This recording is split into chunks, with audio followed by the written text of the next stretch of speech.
Hi guys, ഇന്ന് നമ്മളൊരു യാത്ര പോവാണ് കേട്ടോ. എവിടേക്കാണെന്നല്ലേ, കരിപ്പൂർ എയർപോർട്ടിലോട്ടാണ് കേട്ടോ പോണേ. അച്ഛൻ നാട്ടിലോട്ട് വരണുണ്ട്.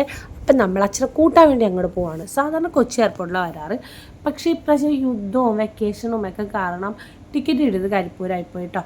അപ്പം നമ്മൾ വിചാരിച്ച് അവിടെ പോയി കൂട്ടിക്കൊണ്ടുവരാമെന്ന്. അങ്ങനെ വിചാരിക്കാൻ വേറൊരു കാര്യം കൂടിയുണ്ട്. കാരണം കുറേ വർഷങ്ങൾക്ക് ശേഷം അച്ഛൻ അവിടെ റിട്ടയർഡായിട്ട് നാട്ടിലോട്ട് തിരിച്ച് നിൽക്കാനായിട്ട് വരുവാണ് കേട്ടോ. ഇനി അങ്ങോട്ട് പോകുന്നേ ഇല്ല, ഇനി നാട്ടിൽ തന്നെ ഉണ്ടാവും. അപ്പം നമ്മൾ വിചാരിച്ച് അച്ഛനെ പോയി കൂട്ടുകയും ചെയ്യാം, ചെറിയൊരു ട്രിപ്പ് പോലെ ആവുകയും ചെയ്യുമല്ലോ എന്ന്.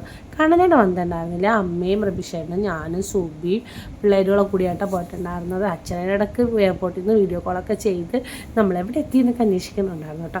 ഭയങ്കര ഹാപ്പി ആയിട്ട് അടിച്ച് പൊളിച്ചാണ് നമ്മൾ പോയിട്ടുണ്ടായിരുന്നത്. ചേട്ടനാണ് ഡ്രൈവ് ചെയ്തുകൊണ്ടിരുന്നത്. പിന്നെ ചേട്ടൻ ഡ്രൈവ് ചെയ്യുള്ളൂ, നമ്മൾ ചുമ്മാ കുത്തി ഇങ്ങനെ ഇരുന്നാൽ മതിയല്ലോ. പാട്ടൊക്കെ കേട്ട് ഡാൻസ് കളിക്കാൻ പറ്റില്ല, എന്നാലും ചെറുതായിട്ടൊക്കെ അങ്ങനെ കളിക്കാമല്ലോ. അങ്ങനെയൊക്കെ കളിച്ചു. പിന്നെ ഇടക്കിടക്ക് നിർത്തി ഓരോ ഫുഡൊക്കെ അടിച്ച് പിന്നെ പോണ വഴിക്ക് ഒരു സ്ഥലം കണ്ടപ്പോൾ നമ്മൾ ചെറിയ ഷോപ്പിംഗ് ഒക്കെ നടത്തിയിട്ടാണ് കരിപ്പൂർ ചെന്നിട്ടുണ്ടായത്. നമുക്കിവിടെ യാതൊരു പരിചയമില്ലായിരുന്നു. എന്നിട്ട് നമ്മളങ്ങനെ അന്വേഷിച്ച് പിടിച്ചൊക്കെ ചെന്നു. കൊച്ചി എയർപോർട്ട് പോലെയൊന്നുമില്ല കേട്ടോ, അത്ര അടിപൊളിയൊന്നും അല്ലായിരുന്നു, കുഴപ്പമില്ലായിരുന്നു. നമ്മളവിടെ ചെന്നിട്ട് അച്ഛൻ ഏത് വഴിയാണ് വരണേ എന്ത് വഴിയാണ് വരണേ എന്ന് ഒരു ഐഡിയയിലാണ് തേരാ പര അങ്ങോട്ടും ഇങ്ങോട്ടും നടക്കുമായിരുന്നു കേട്ടോ. നമുക്ക് ഒരു പരിചയമില്ലാത്ത സ്ഥലമാണ്. കൊച്ചിയിലാണെങ്കിൽ പിന്നെ നമ്മളെപ്പോഴും അച്ഛനെ കൂട്ടാനും ആക്കാനും ഒക്കെ പോയിട്ടുള്ളൂ, നമുക്ക് പരിചയമുണ്ട്. ഇവിടെ പിന്നെ വലിയ പരിചയമില്ലല്ലോ.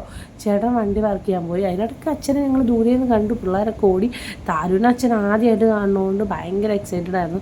താരുവാണെങ്കിൽ ഉറക്കമൊക്കെ വന്ന് വെച്ചുകൊണ്ട് ചെറിയ വാശിയും കാര്യങ്ങളൊക്കെ ആയിരുന്നു. എന്നാലും അവൾ വലിയ പ്രശ്നമൊന്നും ഉണ്ടാക്കിയില്ല കേട്ടോ. അങ്ങനെ അച്ഛനെ നമ്മൾ കണ്ടുമുട്ടി. അച്ഛനും ഭയങ്കര ഹാപ്പി. താരുവിനെ കുറേ നാളായിട്ട് വീഡിയോ കോളിൽ കാണണം എന്ന് പറഞ്ഞ് ആഗ്രഹിച്ച് ചോദിച്ചിരുന്നിട്ട് കണ്ടു. അങ്ങനെ എല്ലാവരും ഹാപ്പിയായിട്ട് അടിച്ച് പൊളിച്ച് തിരിച്ച് നാട്ടിലോട്ട് പോന്നു.